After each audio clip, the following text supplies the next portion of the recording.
Lupe Fiasco, often considered one of the most underappreciated rappers of all time. It's a pleasure to have you here in my office for our first interview. Appreciate it. It seems like you've got hip-hop Twitter talking once again with your yearly "Actually, Kendrick isn't that good of a lyricist" take. Would you like to explain your thought process on giving this opinion again? Man, here we go with this BS again. Lupe, you hating on Kendrick. Lupe, you hating on Kendrick. You criticize Kendrick Lamar one time nowadays, and all of a sudden you hate hip-hop. To be fair, you have reiterated this opinion about Kendrick Lamar and his lack of lyricism multiple times, almost yearly since like 2012. Okay, and I said he makes better albums than me. He's a better artist than me. He makes better music than me. Mostly because of his team and that beat selection. But he is not that great of a lyricist. Like, what is crazy about that? Name one thing I've ever said about Kendrick Lamar that was crazy.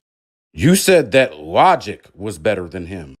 That was crazy to say back in 2014. In 2026, it's blasphemous.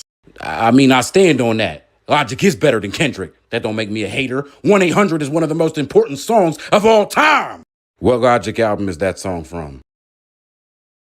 Man, just say y'all don't care about victims of suicide. You don't care about victims of suicide. You're virtue signaling to avoid looking like a hater. See, and this is what's wrong with modern day hip hop discourse. Anybody that says anything negative about hip hop's golden child is automatically a hater. You're entitled to your own opinions on his music, but you repeatedly giving this take, along with the increasingly nonsense straw man arguments that you have to justify, makes you look bitter and jealous because he was able to blend lyricism and commercial success far better than you ever were. Cause y'all give him Grammys for taking a shit.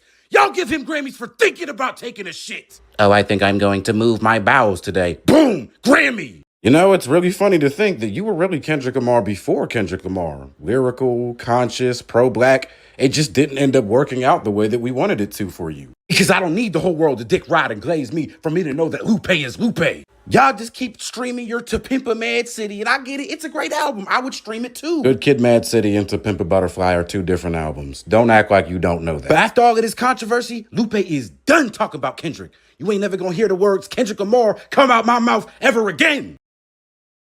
I'll come back to this interview in 6 months. Disregarding your opinions on Kendrick Lamar, you also received criticism by saying that Nas would not rank high in an all-time lyricism scale. Is this something that you truly believe, or are you just being contrarian for the sake of it? Take the beat out, take the production out, take the hype out, and just leave in the words. No, Nas would not rank high. I wouldn't even rank high. I'd rank higher than Kendrick, but I wouldn't rank that high.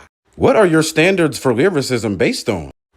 You know, like wordplay and metaphors and similes and bars and shit like that.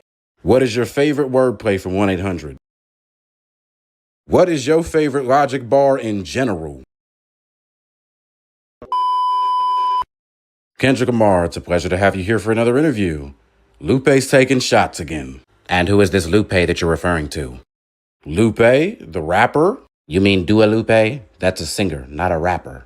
That's Dua Lipa. I said Lupe. Lupe Fiasco. I'm not sure what this Lupe is, but it sounds bitter. Okay, I get it. Lupe be hating and throwing shade, and you're a way bigger artist than him, so you're gonna act nonchalant, but come on now, the guy's a legend. Let's not do the Conor McGregor. Who the fuck is that guy? Now that you mention it, I believe that I have heard of this Lupe Fiasco. Just another dead prophet hoping the God will give him life. Well, he's dissing you, and he has been for like 15 years now. Are we ever going to hear a back and forth between the two of you? Probably not, but perhaps I'll address his comments in my next Heart installment, The Heart Part 7. The Heart Part 7? Oh, that's all you had to say. I'm hyped for that. Coming in 2032. I hate it here.